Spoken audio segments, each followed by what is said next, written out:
कभी कभी तुम किसी भिखारी के चेहरे पर ऐसी आभा देखोगे जो सम्राटों के चेहरों पर नहीं दिखती। रस विमुग्ध है, वो अपने काम में लीन है।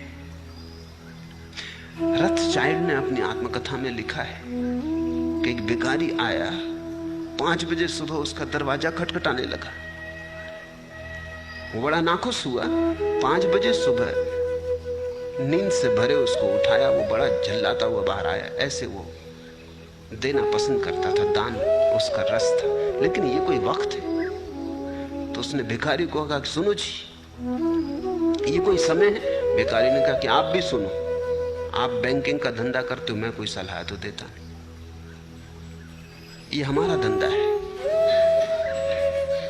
इसमें हम सलाह किसी की मानते नहीं।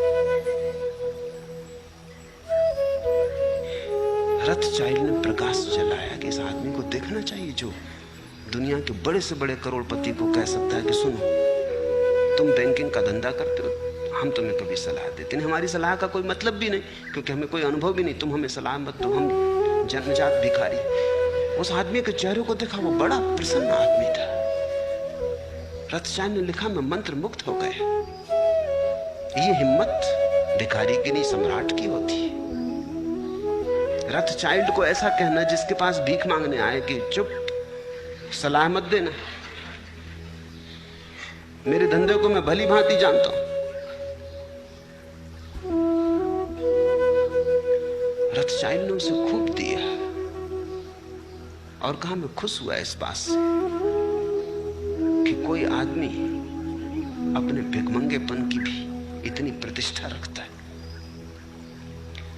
कभी तुम्हें राह का भिखारी भी प्रसन्न मिल सकता है। प्रसन्नता का कोई संबंध इससे नहीं कि तुम्हारे पास क्या है। जो भी तुम्हारे पास है उसमें अगर रस है तो प्रसन्नता है। तुम अगर हाथ के भिक्षा पात्र को भी गीत गुनगुनाते हुए ढो रहे हो तो आनंद है, और तुम्हारे पीछे स्वर्ण रथ चल रहे हैं और तुम मुर्दा बुझे तो कुछ अर्थ नहीं। एकाग्रता मत पूछो, यद्यपि तुम्हें यही सिखाया गया है स्कूल से लेकर विश्वविद्यालय तक, और तुम्हारे तथाकथित धर्म गुरु भी तुम्हें यही सिखाते हैं कि एकाग्रता। मैं तुमसे कहता हूं रसमग्नता, वो शब्द हटा दो, क्योंकि वो शब्द सीधा काम का ही नहीं है। एकाग्रता जरूर आती है मगर परिणाम की तरह आती। एकाग्रता साधन नहीं है।